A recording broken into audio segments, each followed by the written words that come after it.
Bismillahirrahmanirrahim. Elhamdülillah ve salatu ve selam ala Resulillah amma ba'd. Rabbi şrah li sadri ve yassir li amri ve hlul uqdatan min lisani yafqahu qawli. Assalamu alaykum ve rahmetullahi ve berekatuhu. Hürmetlik ustazlar ve qarindoshlar, bugungi tafsir darsimiz Baqara surasi 211 oyatdan 216 oyatgacha. A'udhu billahi minash shaytonir rojim. Bismillahirrahmanirrahim. Sel bani İsrail kem ataynahum min ayatin bayyinah ve men yubaddil ni'metallahi min ba'di ma ja'athu fe innallaha şedidul iqab. Zuyyina للذين كفروا الحياة الدنيا ويسخرون من الذين آمنوا والذين اتقوا فوقهم يوم القيامة والله يرزق من يشاء بغير حساب.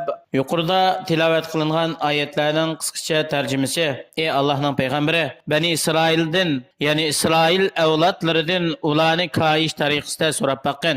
Allah subhanahu va taolo sizlarga o'zining avatgan elchisining rost ekanligini bildiradigan ro'shan oyatlardan qanchalik oyatlar nozil qildi sizlarning qo'linglardagi Tavratda deb so'rab baqin. Undan keyin sizlar u payg'ambarni yoki qo'linglardagi kitobni inkor qildinglar, payg'ambarga agishdan yuz o'rdinglar. Kimki Allah'nınki ilim ma'rifatdan iborat, Peygamber aleyhisselamның sifatlarini bilishdan iborat ne'matlarini u oshkora bo'lgandan keyin, bilib bo'lgandan keyin inkor qilib, buni almashtirib o'tadigan, kufrga tegishadigan, Alloh subhanahu va taoloning Allohning ne'matlarini inkor qiluvchi kofir badbaxtlarga azobini qattiqdir.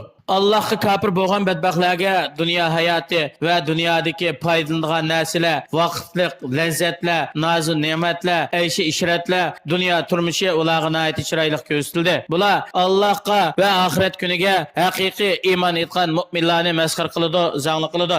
Allohning buyrug'ini to'liq o'rindash, Allohning cheklamalarini tark qilish bilan haqiqiy taqvoda bo'lgan mu'minlar oxiratda kofirlarning ustida bo'ladi, oliy darajalarda bo'ladi. Alloh subhanahu va taolo ularni mangulik jannatga tushirdi, u yerga o'rinlashtirdi. Alloh subhanahu va taolo o'z xalqidan xohlagan kishiga hisobsiz nozik ne'matlarni ato qiluvchidir. Kanan nasu ummatan wahidatan fab'athallohu an-nabiyina mubashirin va munzirin va anzala ma'ahumul kitaba bil haqqi liyahkuma baynan nasi fima ikhtalafu fihi wa ma ikhtalafa فيه إلا الذين أوتوه من بعد ما جاءتهم البينات بغيا بينكم فهدى الله الذين آمنوا لما اختلفوا فيه من الحق بإذنه والله يهدي من يشاء إلى صراط مستقيم. İnsanlar əslidin doğru yolda birləşkən atimiz Adem aleyhisselamның dinida bo'lgan bir ummetdi. Hatta şeytan ularni to'g'ri yo'ldan azdudi va ularni mu'min kafir deb ularning orasiga ixtilof tushirib, ularni firqalarga bo'ldi.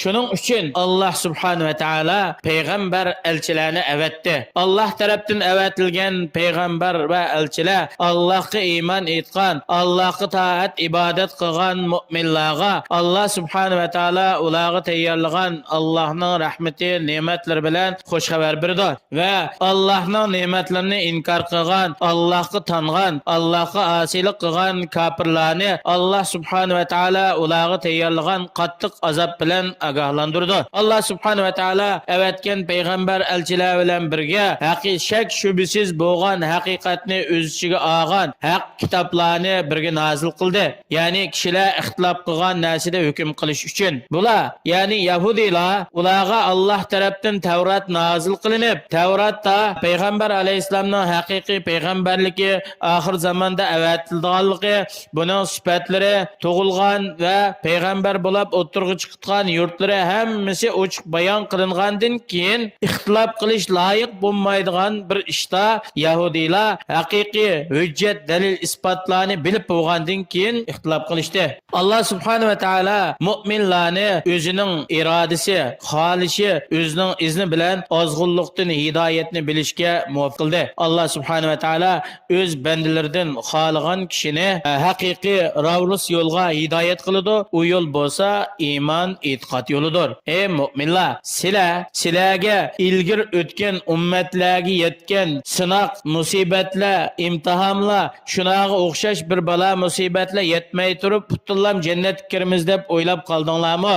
Sizlardan ilgirki ummatlarga, millarga fiqirchilik, kambag'allik, ig'ir balo musibatlar, qo'rqinchlar yetgan. Hatto balo musibat ko'p bo'lib ketganlikdan bular Allohning tizdan yordam berishini tilab ketgan. Shu davrdagi payg'ambar va ining bilan birga bo'lgan mu'minlar Allohning yordami bizga qachon keladi deb ketgan. Diqqat qilinglar. Allohning yordami Allohga haqiqiy ishongan, Allohga tavakkul qilgan, Allohning rasulining ko'rsatmasi bilan amal qilgan haqiqiy mu'minlarga yaqinda keladi. Am hasibtum man tadkhulul jannata wa lamma ya'tikum mathalul lazina khalaw min qablikum massathumul ba'sa'u wad-dharra'u wa zulzilu hatta yaqula ar-rasulu wal lazina amanu ma'ahu mata nasrullah ala inna nasrallahi qarib.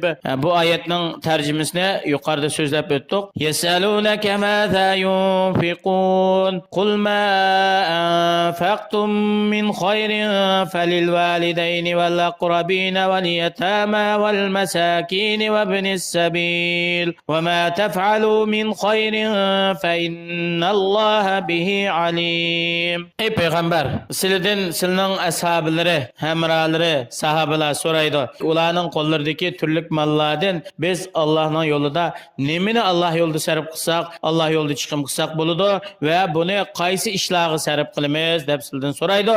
Sizlar ularga javob berib shunday deysizlar. Sizlar yaxshilikdan, ya'ni halol, pokiza mol dunyodan buni ota-onalarga sarf qilinglar, ularning xizmatiga sarf qilinglar va sizlarningki ehtiyojli bo'lgan yaqin urug' tuqqanlaringlarga sarf qilinglar. Yetim yesirlarga va hech qanday mol-mulki yo'q kambag'al bechoralarga sarf qilinglar. Shuningdek, o'zining ahlidan, vatanidan ayrilib, pul mollaridan ayrilib qolgan g'arib musofirlarga sarf qilinglar. Ey mu'minlar, yaxshilikdan mayli oz bo'lsin yo ko'p bo'lsin, har qanday bir yaxshilikni qilinglar. Cho'qim buni Alloh bilib turdi.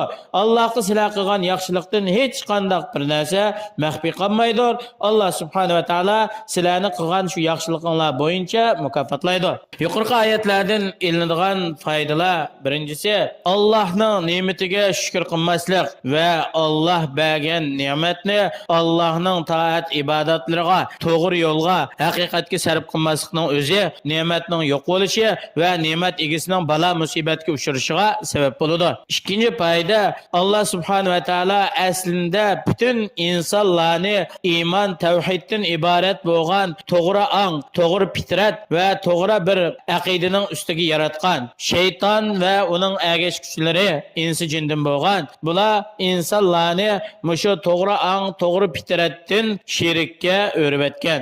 Har qanday bir ummatni, mayli ilgirki ummatlar bo'lsin yoki oxir zamonda kelgan payg'ambar alayhisolamning ummati, islom ummatlari bo'lsin, ummatni eng xorliqqa ilib boradigan narsa qaysi desa, bularningki bir-birini kofirga chiqarishi, bir-biriga la'nat aytib, bir-birini fosiq, bid'atchi deyishib, bir-biriga la'nat qilishi, Allohning kitobi, Allohning shariati, Allohning payg'ambarining sunnati to'g'risida ixtilof qilishi ummatni xorliqqa ilib boradigan eng chong sabablarning birisidir. Bu oyatdan ilingan yana bir foyda, insonlar ixtilof qilishayotgan haqiqiy hidoyat, to'g'ri yo'l, u yo'lni bilishninki uslubi Allohning qo'lida. Shuning uchun biz Allohga iymon etish, iymonimizni kuchaytirish, Allohga bo'ysunish, toat, ibodat qilish bilan Allohdan bizni haqiqiy hidoyatda mustahkam qilishni talab qilamiz. Yana bir foydasi hamda bu balo musibat bilan, turli imtihon sinoqlar bilan sinash Allohningki o'zining avliyolari, yaqin bandalariga ilib beradigan bir ilohiy prinsipdir. Alloh subhanahu va taolo har bir mu'minni uning qalbidagi iymon, Allohga bo'lgan tavakkul, Allohga bo'lgan ishonch, samimiylikninki miqdori bilan Alloh uni sinaydi. Turli imtihonlar bilan bandisini dunyoda sinaydi. Balo musibat yetgan vaqtida insonga sabr qilishga yordam bo'ladigan eng katta narsa qaysi desa, bo'lsa, yaxshi kishilarga ergashish, ulardan bir ulgu ilish, ularning yo'lida minish, ularga o'xshash sabrchan bo'lish. Alloh subhanahu va taolo hammamizni haq ustida mustahkam turadigan, balo musibatga sabr qiladigan, ne'matlarga shukr qiladigan, har qachon Allohning roziligini ko'zlab amal qiladigan taqvodor mu'minlarning jumlasidan qilsin. Vassalomu alaykum va rahmatullohi va barakatuh.